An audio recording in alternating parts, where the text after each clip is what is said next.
أما بعد فأعوذ بالله من الشيطان الرجيم. بسم الله الرحمن الرحيم.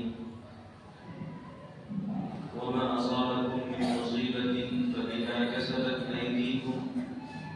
ويعفو عن كثير. وقال الله تعالى: ولنذيقنهم من العذاب الأدنى دون العذاب الأكبر لعلهم يرجعون. صدق الله العظيم. اللہ سبحانہ و تعالیٰ اس پوری کائنات کا خالق ہے، مالک ہے. پوری کائنات پر اسی کا کنٹرول ہے. اللہ رب العالمین ساری حکومتوں کا، ساری سلطنتوں کا مالک ہے. وہ فعال لما یرید ہے، جو چاہتا ہے کرتا ہے. کوئی اس سے پوچھنے والا نہیں، کوئی اس کا ہاتھ پکڑنے والا نہیں. قرآن کریم میں کہا گیا مالک الملک، کہ وہ ساری حکومتوں کا مالک ہے. تؤتی الملک من تشاء وتنزع الملک ممن تشاء. وہ جسے چاہتا ہے حکومت تخت و تاج عطا کرتا ہے، اور جسے چاہتا ہے حکومت کو، تخت و تاج کو چھین لیتا ہے. یہ عزت اور ذلت کے فیصلے بھی اسی کی طرف سے ہوتے ہیں. وتعز من تشاء وتذل من تشاء. وہ جسے چاہتا ہے عزت دے دیتا ہے، جسے چاہتا ہے عزت سے محروم کر دیتا ہے، ذلیل کر دیتا ہے. ساری بھلائیاں، سارے خیر اسی کے قبضہ قدرت میں ہیں. وہ ہر کام کو کرنے پر قادر ہے. رات کے بڑے اور دن کے چھوٹے ہونے میں، دن کے بڑے اور رات کے چھوٹے ہونے میں اسی کی کاریگری ہے. تولج اللیل فی النہار وتولج النہار فی اللیل. کبھی ایسا ہوتا ہے کہ وہ رات کو دن میں داخل کر دیتا ہے، رات بڑی ہوتی ہے، دن چھوٹا ہوتا ہے. وتولج النہار فی اللیل. کبھی ایسا ہوتا ہے کہ وہ دن کو رات میں داخل کر دیتا ہے کہ دن بڑا ہوتا ہے اور راتیں چھوٹی ہو جاتی ہیں. وتخرج الحی من المیت. اس کی قدرت ہے اور اس کی کاریگری ہے کہ وہ زندے کو مردے سے نکالتا ہے. انسان ایک بے جان نطفے سے پیدا ہوتا ہے، ایسے ہی بچہ مرغی کا، چوزا، یہ بے جان انڈے سے پیدا ہوتا ہے. وتخرج المیت من الحی. اور جاندار مرغی سے بے جان انڈا، جاندار انسان سے بے جان نطفہ، وہی اللہ پیدا کرتا ہے. اور پھر اللہ تعالیٰ جسے چاہتا ہے اس دنیا کے اندر بے حساب روزی عطا کرتا ہے. قرآن کریم میں اللہ تعالیٰ نے اپنی قدرت کو اس طرح کی آیتوں میں بہت وضاحت کے ساتھ انسانیت کے سامنے بیان کیا ہے. لَهُ الْخَلْقُ وَلَهُ الْأَمْرُ. ساری مخلوق اسی کی ہے، اسی کی پیدا کی ہوئی ہے، اور ساری مخلوقات پر حکومت بھی، فیصلے کا حق بھی صرف اور صرف اسی ایک اللہ کو ہے. اس طرح کی آیتوں کی بنیاد پر ایک مومن کا یہ عقیدہ ہے کہ اس دنیا کے اندر جو بھی ہوا، جو ہو رہا ہے یا جو ہوگا، وہ سب اللہ رب العزت کے فیصلے سے ہوا. جو کچھ ہو رہا ہے وہ سب اللہ ہی کے فیصلے سے ہو رہا ہے. آنے والے دنوں میں جو بھی اچھا یا برا ہوگا وہ بھی صرف اسی ایک اللہ کے فیصلے سے ہوگا. اللہ کی مرضی اور اللہ کے فیصلے کے بغیر نہ کچھ ہوا، نہ کچھ ہو رہا ہے اور نہ ہی کچھ ہوگا. لیکن دوسری طرف قرآن و حدیث کا مطالعہ ہم سب کو یہ بتاتا ہے کہ ہماری زندگیوں کے اندر پیش آنے والے حالات میں، چاہے وہ اچھے ہوں یا برے ہوں، ہمارے اعمال کو بہت بڑا دخل حاصل ہے. بندوں کے اعمال کی بنیاد پر اس کے اخلاق، اس کے اعمال و احوال اچھے ہوتے ہیں، اور بندوں کے اعمال و اخلاق کے بگڑنے کی بنیاد پر اس کے احوال بگڑ جاتے ہیں، اس کے احوال خراب ہو جاتے ہیں، اسے مشکل حالات کا سامنا کرنا پڑتا ہے. قرآن مجید کی جس آیت کی میں نے تلاوت کی ہے، اللہ تبارک و تعالیٰ نے اس آیت کے اندر اسی بات کو وضاحت کے ساتھ سمجھایا ہے. اس کے پہلے اللہ تعالیٰ نے اپنی قدرت کو بیان کیا. وَمِنْ آيَاتِهِ خَلْقُ السَّمَاوَاتِ وَالْأَرْضِ وَمَا بَثَّ فِيهِمَا مِنْ دَابَّةٍ. وَهُوَ عَلَى جَمْعِهِمْ إِذَا يَشَاءُ قَدِيرٌ. اور اس کی آیاتوں میں سے ایک یہ ہے کہ اللہ تعالیٰ نے اپنی قدرت کو بیان کیا. وَمِنْ آيَاتِهِ خَلْقُ السَّمَاوَاتِ وَالْأَرْضِ. کہ آسمان کو پیدا کرنے والا، زمین کو پیدا کرنے والا اللہ ہے۔ یہ آسمان و زمین کی تخلیق اللہ کی قدرت کی نشانی ہے۔ اللہ نے زمین میں، فضاؤں میں اپنی مخلوقات کو بکھیر دیا ہے، جاندار کو پیدا کر کے اسے پھیلا دیا ہے۔ پھر یہ سب اپنے وقت کو پورا کر کے مریں گے، اور جب قیامت آئے گی تو اللہ تعالیٰ سب کو جمع کر لے گا۔ یہ اللہ کی نشانی ہے۔ ایسے ہی جیسے کھیت کے اندر ایک کسان دانے کو پھیلا کر ڈالتا ہے، لیکن جب دانے سے غلہ تیار ہو جاتا ہے تو وہ سارے پھیلے دانوں سے پیدا ہونے والے غلوں کو ایک جگہ جمع کر لیتا ہے، اور کسان کو اس میں کوئی دقت نہیں ہوتی۔ ٹھیک اسی طریقے سے اللہ نے، جس نے پوری زمین میں، فضاؤں میں اپنی مخلوقات کو، جاندار کو پیدا کیا ہے اور بکھیر دیا ہے، سب کو اپنے وقت پر موت آئے گی، اور جب قیامت آئے گی تو اللہ تعالیٰ سب کو اس کی جگہ سے اٹھا کر جمع کر لے گا۔ یہ سارا اللہ کے فیصلے سے ہو رہا ہے۔ اللہ تعالیٰ نے اپنی اس قدرت کی نشانی کو بیان کرنے کے بعد یہ فرمایا ہے کہ انسانوں کے اعمال کی بنیاد پر اس کے حالات اچھے بھی ہوتے ہیں، بگڑتے بھی ہیں، پریشانیاں بھی اسے ہوتی ہیں، اور یہ تب ہے جب اللہ اپنے فیصلے اور اپنی قدرت سے انسانوں کی بہت ساری لغزشوں کو معاف کر دیتا ہے۔ ہماری اور آپ کی بہت ساری کوتاہیاں ہیں، لغزشیں ہیں، اللہ تعالیٰ انہیں درگزر کرتا ہے،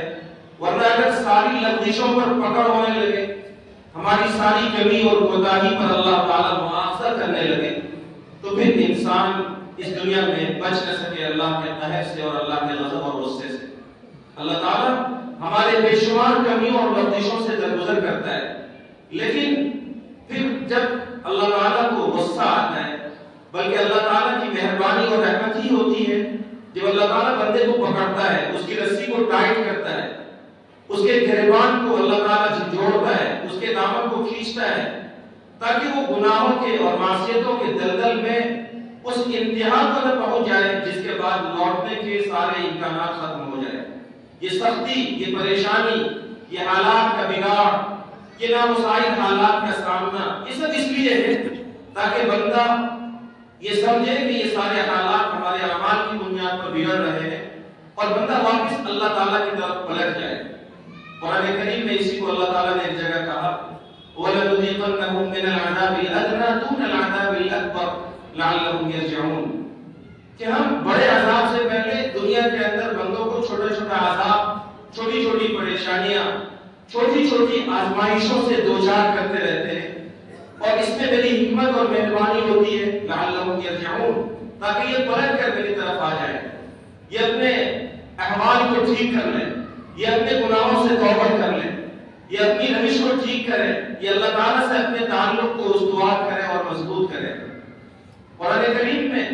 ایک جگہ اللہ تعالیٰ نے یہ فرمایا کہ یہ سمندر ہو یا خشکی ہو، بحر بر میں جتنے بھی فسادات اور خرابیاں رونما ہو رہی ہیں، ظہر الفساد فی البر والبحر، یہ ساری خرابیاں صرف اس لیے ہیں بما کسبت ایدی الناس، کہ میرے بندوں کے اعمال بگڑ گئے، لوگوں کے اعمال و اخلاق خراب ہو گئے، اسی لیے ہر جگہ اسے فساد نظر آتا ہے، ہر جگہ اسے نامساعد پریشانیوں کا، نامساعد حالات کا سامنا کرنا پڑتا ہے۔ یہ سارے اس لیے ہیں کیونکہ میرے بندوں کے اعمال بگڑے ہوئے ہیں۔ اب جب حالات خراب ہوں، جب اعمال کی بنیاد پر ہماری پوزیشن گڑبڑ ہو جائے، تو بندے کی بندگی کا تقاضا یہ تھا کہ اسے سوچنا تھا کہ میرے یہ حالات کیوں بگڑ گئے، کیوں میرے ساتھ یہ آزمائشی حالات آ رہے ہیں، کیوں ملک ملت کے حالات بگڑے ہوئے، کیوں ہمیشہ ہمیں زوال کا، پستی کا اور پریشانیوں کا سامنا کرنا پڑ رہا ہے، یہ سب حالات کیوں پیش آ رہے ہیں۔ بندگی کا تقاضا یہ تھا کہ بندہ اپنے اعمال کا، اپنے احوال کا جائزہ لیتا، لیکن انسانیت کی اکثریت کا حال یہ ہے، خدا کے باغیوں، منکروں، نافرمانوں کی صورتحال یہ ہے کہ وہ یہ سمجھتے ہیں کہ یہ حالات ہمارے اعمال کی بنیاد پر تھوڑے ہی پیش آ رہے ہیں، یہ تو زمانے کی گردش ہے، یہ تو حالات اور زمانے کی چال ہے، اتھل پتھل ہے، کبھی حالات اس کے فیور میں، کبھی ہمارے فیور میں۔ قرآن کریم نے اس طرح کا خیال رکھنے والوں کے بارے میں کہا ہے کہ یہ اللہ کے باغی اور منکر لوگوں کا خیال ہے۔ وَقَالُوا مَا هِيَ إِلَّا حَيَاتُنَا الدُّنْيَا نَمُوتُ وَنَحْيَا وَمَا يُهْلِكُنَا إِلَّا الدَّهْرُ وما لهم بذلك من علم ان هم الا يظنون. وہ یوں سمجھتے ہیں کہ یہ جو حالات خراب ہوئے ہیں یہ زمانے کی ایک گردش ہے، یہ زمانے کا ایک اتھل پتھل ہے، اس میں ہمارے اعمال کا کوئی دخل نہیں ہے، ہماری پریشانی ہمارے اعمال کی بنیاد پر نہیں ہے بلکہ وہ زمانے کی ایک گردش ہے جس کی بنیاد پر ان حالات کا ہمیں سامنا ہو رہا ہے. قرآن کریم کہتا ہے وما لهم بذلك من علم. انسانوں کا یہ سمجھنا کہ یہ پریشانیاں ان کے اعمال کی بنیاد پر انہیں پیش نہیں آ رہی ہے بلکہ وہ معصوم ہیں، ان کی کوئی غلطی نہیں ہے، دوسروں کی سازش ہے، دوسروں کی ان کے خلاف پلاننگ ہے، اس لیے ان کے ساتھ یہ برے حالات آ رہے ہیں. انسانوں کو یہ سمجھنا اس پر ان کے پاس کوئی قطعی دلیل نہیں ہے، کوئی دلیل کے ساتھ یہ ثابت نہیں کر سکتا کہ یہ حالات اس وجہ سے بگڑے ہوئے کیونکہ دوسروں کی سازش ہے اور ہم بے قصور اور بے خطا ہیں، ہم سے کوئی غلطی نہیں ہو رہی ہے، ہم معصوم لوگ ہیں، ہمارا اس میں کوئی دخل نہیں ہے. اگر کوئی آدمی ایسا سمجھتا ہے تو قرآن نے کہا انہم الا یظنون کہ یہ صرف تمہارا خیال ہو سکتا ہے، حقیقت سے اس کا کوئی تعلق نہیں ہے. اسی طرح اس دنیا کے اندر ہر زمانے میں ایسے بھی لوگ رہے کہ جب حالات بگڑتے ہیں تو ان بگڑے ہوئے حالات میں مصلحین اللہ کے نیک بندے انہیں یہ تلقین کرتے ہیں کہ لوگوں یہ جو پریشانیاں ہیں یہ تمہارے کرتوت کا نتیجہ ہے، اپنے اعمال و اخلاق کو ٹھیک کرو، اللہ سے تعلق کو مضبوط کرو، اللہ کی طرف پلٹو، اللہ تعالیٰ سے اپنے رشتے کو مضبوط کرو. تو ان مصلحین کے بارے میں یہ منکرین، یہ نافرمان لوگ یہ کہتے ہیں کہ اچھا تم بہت سمجھانے کے لیے آئے، حقیقت تو یہ ہے کہ تم ہی منحوس ہو، تمہاری ہی وجہ سے یہ حالات آئے، تم ایسے قائد ہو جس کی وجہ سے ہمیں یہ دن دیکھنا پڑ رہا ہے. قرآن کریم نے ایسے لوگوں کا بھی تذکرہ کیا، کہتا ہے قرآن قالوا انا تطيرنا بكم لئن لم تنتهوا لنرجمنكم وليمسنكم منا عذاب اليم. کہ یہ جو پریشانیاں ہیں یہ اس لیے ہے کیونکہ تم منحوس ہو، تمہاری قیادت منحوس ہے، تم گندے ہو اور تم کو ہم اپنے لیے منحوس سمجھتے ہیں، اور اگر تم باز نہیں آئے تو خود ہم تمہیں عذاب دیں گے، تمہیں پریشان کریں گے، تمہیں سنسار کر دیں گے. اس طرح کے بھی لوگ اس دنیا کے اندر ہمیشہ رہے ہیں. میرے بھائی اور میرے بزرگوں، ایک بندے کی بندگی کی شان یہ ہے اور ایک مسلمان کا اسلامی فریضہ یہ ہے کہ اسے عالم کے حالات میں، ملکی حالات میں یا اپنے پرسنل زندگی میں جب کبھی کسی پریشانی کا سامنا ہو، چاہے وہ ظاہری اور جسمانی پریشانی ہو یا قلبی اور روحانی پریشانی ہو، تو وہ فوراً اپنے اعمال و اخلاق کا جائزہ لیں. اعمال و اخلاق جب بگڑتے ہیں تو ظاہری طور پر بھی پریشانی ہوتی ہے، قرآن کریم نے اس کا تذکرہ کیا، اور روحانی طور پر بھی پریشانی ہوتی ہے. حافظ ابن قیم رحمۃ اللہ علیہ نے لکھا ہے کہ ایک گناہ کی نقد سزا یہ ہے کہ انسان کو اس گناہ کے بعد دوسرے بہت سارے گناہوں کے کرنے کی طرف اس کا ذہن جاتا ہے اور یہ گناہ بہت سارے گناہوں کو کھینچ کر لے آتا ہے. ایسے ہی ایک نیکی کی نقد جزا اور نیکی کا نقد بدلہ یہ ہے کہ جب آدمی نیکی کرے گا تو اس نیکی کی وجہ سے اسے بہت ساری نیکیوں کی توفیق ملتی چلی جائے گی. تو نیکیوں اور گناہوں کا یہ اثر روحانی اعتبار سے بھی پڑتا ہے کہ اگر آپ نے کوئی اچھا کام کیا تو اس کا یہ بدلہ آپ کو ملے گا کہ اس کے بعد آپ دوسرا بھی اچھا کریں گے اور بہت سارے اچھے کام کرتے آپ چلے جائیں گے. لیکن اگر آپ نے کوئی غلط کام کیا، کوئی گناہ کیا، کوئی معصیت کی، تو اس کی دنیا کے اندر ایک نقد سزا یہ بھی ملے گی کہ اگر بندہ سچی توبہ نہ کرے تو بہت سارے گناہوں کی طرف سے قدم بہتا ہوا چلا جائے گا. یہ تو روحانی اعتبار سے، باطنی اعتبار سے ہمارے اعمال کا اور ہمارے کرتوت کا ہمارے زندگیوں کے اندر ہمارے قلب پر پڑنے والا اثر ہے. ظاہری طور پر جب بندوں کے اعمال و اخلاق بگڑتے ہیں تو پھر دنیا والوں کی دلوں سے اس کا رعب ختم ہوتا ہے، پھر بندوں کی جو ہیبت ہوتی ہے وہ ختم ہوتی ہے، انسان بے وزنی کا شکار ہو جاتا ہے. اسلامی تاریخ نے ہمیں بتایا کہ آج سے پہلے غرناطہ کے اندر یا اس کے علاوہ اندلس کے اندر جو مسلمانوں کے حالات پیش آئے، یا اس کے بعد بغداد کے اندر تاتاریوں نے جو مسلمانوں کے ساتھ رویہ برتا، مسلمانوں کی اینٹ سے اینٹ بجا دی گئی، مسلمانوں کی حکومت تھی، ان کی حکومت ختم ہو گئی. کیا آپ یہ کہہ سکتے ہیں کہ ہمارے زوال کا سبب یہ ہے کہ ہمارے پاس حکومت نہیں ہے، ہمارے پاس وسائل نہیں ہے؟ یہ جو آئے دن نت نئے پریشانیاں ہمارے سامنے وہ کھول کر کھڑے ہیں، یہ اس لیے کیونکہ ہمارے پاس اقتدار نہیں ہے. تو تو کیوں اس وقت جبکہ مسلمانوں کی حکومت تھی غرناطہ اندلس اور بغداد کے اوپر یہ سارے صورتحال پیش آئے؟ یہ سارے حالات تو تب پیش آئے تھے جب ہماری حکومت تھی، جب ہمارا اقتدار تھا، جب سلطنت ہمارے کنٹرول میں تھی، جب وسائل ہمارے پاس تھے، لیکن اس کے باوجود اللہ نے تاتاریوں کے ذریعے سے مسلمانوں کی اینٹ سے اینٹ بجا دی۔ یہ صورتحال ہو گئی کہ ایسا لگنے لگا کہ اب اسلام کا سورج غروب ہو جائے گا، اب مسلمان اس دنیا کے اندر نہیں رہیں گے۔ لیکن اللہ تعالیٰ کی بھی ایک تدبیر تھی کہ جن تاتاریوں نے مسلمانوں کو ختم کرنے کے لیے اور اسلام کو مٹانے کے لیے کوئی ایسی پلاننگ نہیں تھی جو انہوں نے کیا ہو، اللہ تعالیٰ نے انہی دشمنان اسلام کی نسلوں میں ایسے لوگوں کو کھڑا کیا جس کو علامہ اقبال نے کہا ہے آیا یونش تاتار کے فسانے سے، پاسپا مل گئے کعبے کو صنم خانے سے۔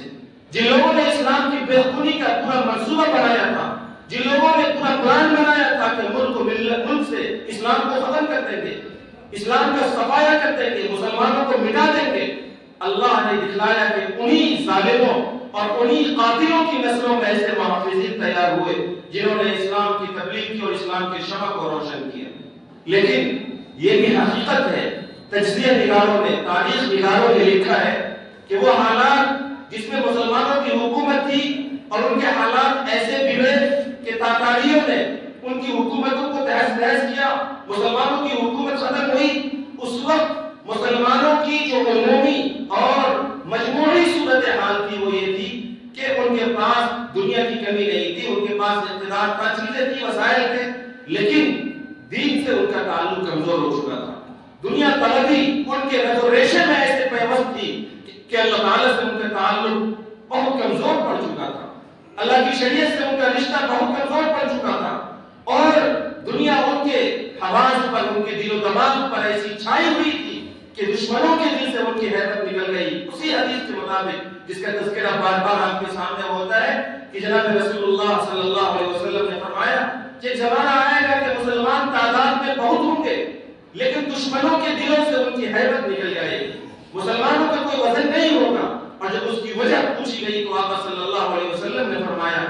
حب الدنیا و کراہیت الموت، کہ مسلمان تعداد میں بہت ہوں گے لیکن جب دنیا ان کے رگ و ریشے پر حاوی ہوگی، ان کے حواس پر دنیا کا غلبہ ہوگا، دنیا ہی کو وہ اپنے سب کچھ سمجھیں گے اور موت کو ناگوار سمجھیں گے، تو یہ صورتحال ہوگی کہ تعداد میں زیادہ ہونے کے باوجود وہ بے حیثیت ہو جائیں گے اور دنیا والوں کے دلوں میں ان کا کوئی رعب اور ان کی کوئی حیثیت، کوئی حیبت ان کی نہیں رہ جائے گی۔ میرے بزرگوں، اس وقت اس ملک کے اندر آپ کی تعداد سرکاری اعداد و شمار کے مطابق 20 کروڑ ہے اور حقیقت میں نہ جانے کتنی زیادہ ہے، لیکن اس کے باوجود جو بے وزنی ہے، جو بے حیثیتی ہے کہ ہر آئے دن ایک نیا فتنہ آپ کے سامنے منہ کھول کے کھڑا ہے، ایک فتنہ ختم نہیں ہوتا کہ دوسرا فتنہ آتا ہے، مدارس کے تحفظ کا معاملہ ہو، مساجد کی حفاظت کا معاملہ ہو، اسلامی شعائر کی حفاظت کا معاملہ ہو، پردے کا معاملہ ہو، یہ ساری چیزیں منہ کھول کر ہمارے سامنے کھڑی ہیں، یہ سارے فتنے ایک کے بعد دیگرے ہمارے سامنے کھڑے ہیں، اور ایسا لگتا ہے کہ حضرت حذیفہ رضی اللہ تعالیٰ عنہ نے پیارے آقا صلی اللہ علیہ وسلم کے حوالے سے ایک حدیث نقل کی ہے کہ ایک زمانہ ایسا آئے گا کہ فتنہ اس میں اس تیزی کے ساتھ امت کے سامنے ظاہر ہوں گے، تموج موج البحر، جس طرح سمندر کی موجیں ایک دوسرے سے ٹکراتی ہیں، ایک کے بعد دیگرے آتی ہیں، ایک دوسرے سے ٹکراتی ہیں اور ایک دوسرے کا تعاقب کرتی ہیں، ایک زمانہ آئے گا کہ فتنے اسی طریقے سے لگاتار تمہارے سامنے ظاہر ہوتے چلے جائیں گے۔ اور پھر آقا صلی اللہ علیہ وسلم نے فرمایا تھا کہ اس زمانے میں جب فتنے کثرت کے ساتھ پیش آئیں گے، لوگ دو طرح کے ہوں گے، کچھ لوگ تو وہ ہوں گے جو ان فتنوں کے اثرات کو قبول کریں گے، اسلام سے اپنے رشتے کو تو وہ پہلے ہی کمزور کر چکے تھے، اپنے اعمال و اخلاق کو تو وہ پہلے ہی بگاڑ چکے تھے، ان فتنوں کی رو میں وہ بہتے ہوئے چلے جائیں گے، اپنے دین و ایمان کا سودا کر لیں گے اور ان فتنوں کی وجہ سے ان کے دل سیاہ ہو جائیں گے۔ اور فرمایا دوسرے وہ لوگ ہوں گے جو ان فتنوں کا اثر قبول نہیں کریں گے، ان فتنوں کے اثرات سے وہ اپنے آپ کو محفوظ رکھیں گے، ان کے دل ان فتنوں کو اجنبی سمجھ کر اپنے آپ کو الگ کریں گے، اللہ کی محبت، رسول اللہ صلی اللہ علیہ وسلم کے عشق کے نور سے وہ اپنے دل کو منور کیے ہوئے ہوں گے اور ان فتنوں کے زمانے میں بھی اپنے اعمال اور اپنے اخلاق کو، اپنے احوال کو ٹھیک کرنے کی طرف، اللہ سے تعلق کو مضبوط کرنے کی طرف توجہ دیں گے۔ آقا صلی اللہ علیہ وسلم نے فرمایا کہ ایسے لوگوں کے دل روشن ہوں گے اور یہ وہ لوگ ہوں گے جو ان فتنوں کے اثرات کو قبول کریں گے. لیکن اس طرح کے دل والے، اس طرح کے لوگ ہر زمانے میں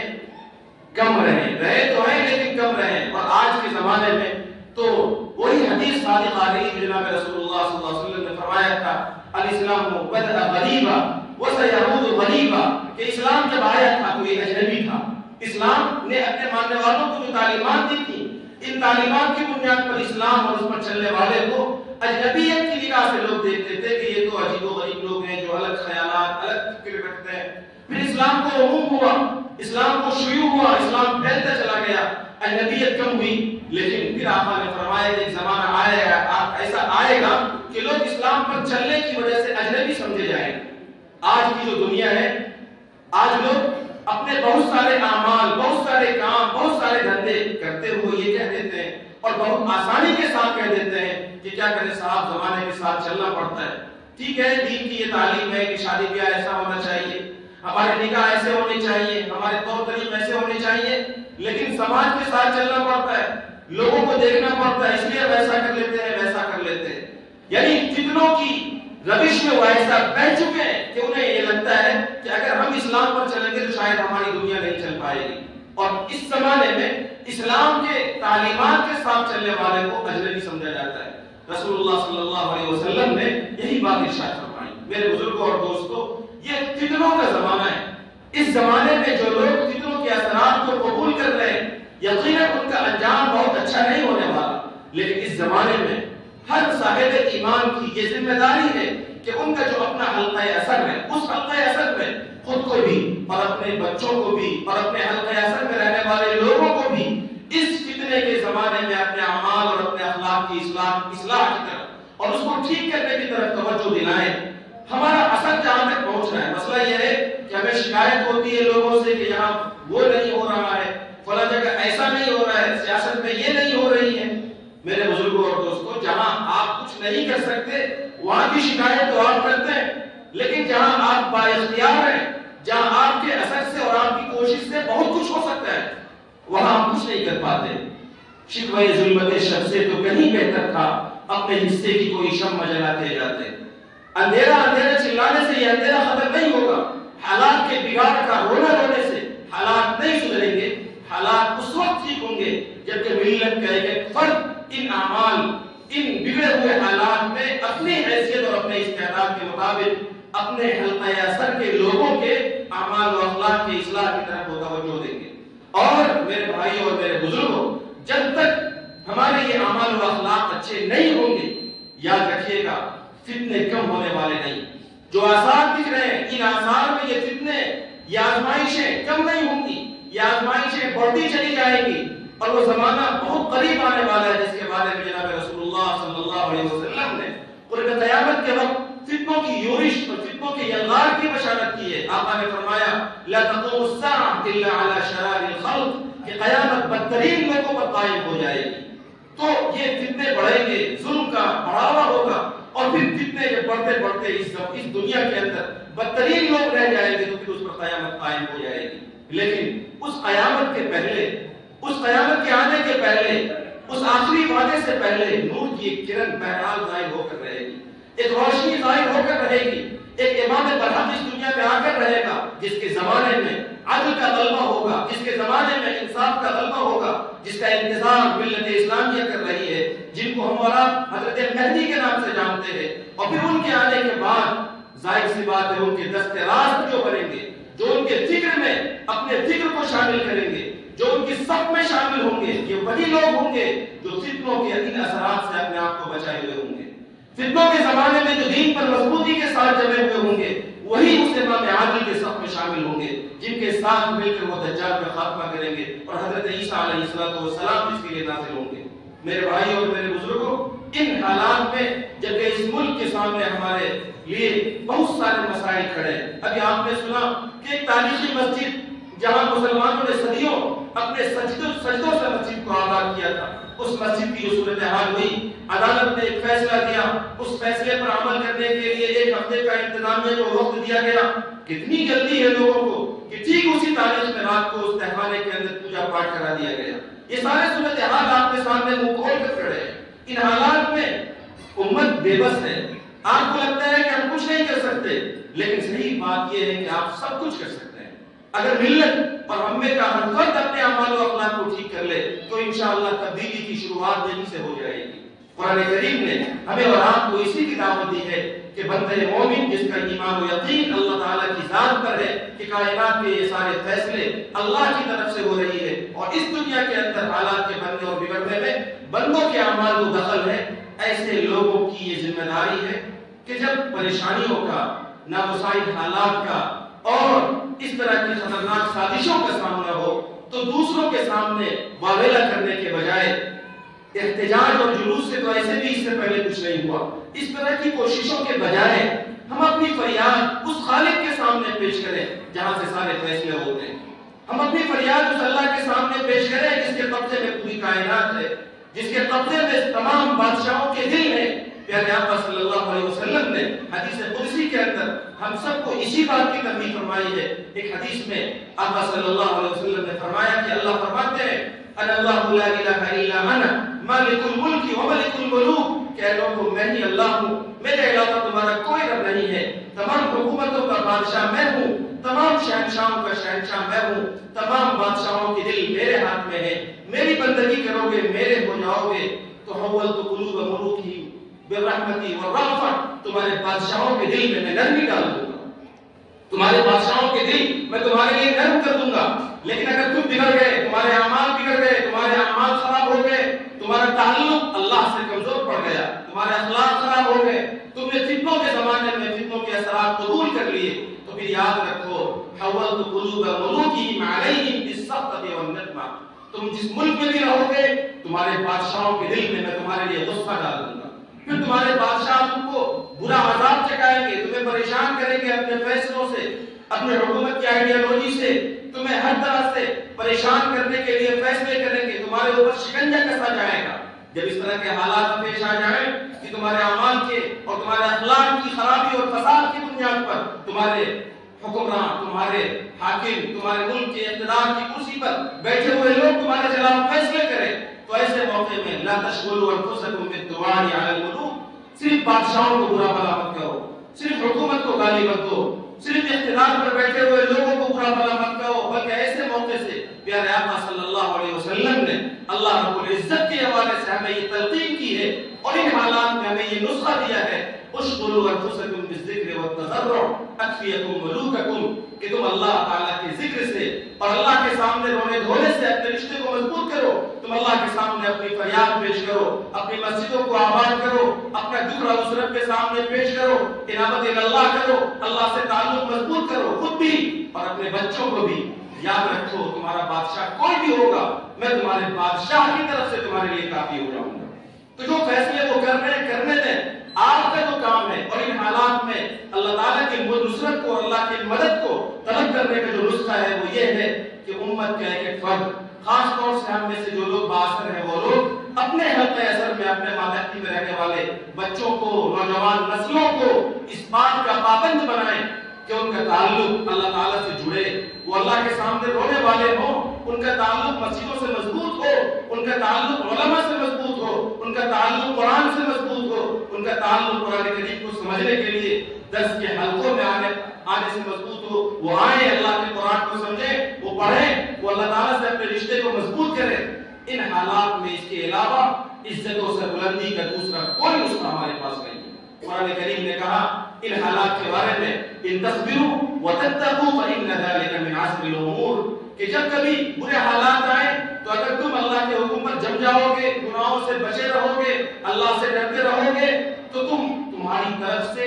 ان حالات کے لیے سب سے پختہ تدبیر رہے گی۔ اس لیے ہم سب کی یہ ذمہ داری ہے کہ اپنے آپ کو خواب غفلت سے بیدار کریں، اپنا تعلق اللہ سے مضبوط کریں، اپنے حلقہ اثر میں اپنے نسلوں، بچوں، نوجوان نسلوں کو اللہ تعالیٰ سے قریب کریں۔ اللہ تعالیٰ سے دعا ہے کہ اللہ تبارک و تعالیٰ ملت اسلامیہ کی حفاظت فرمائے اور ہم سب کو اپنے دین و شریعت کے ساتھ زندگی گزارنے والا بنائے۔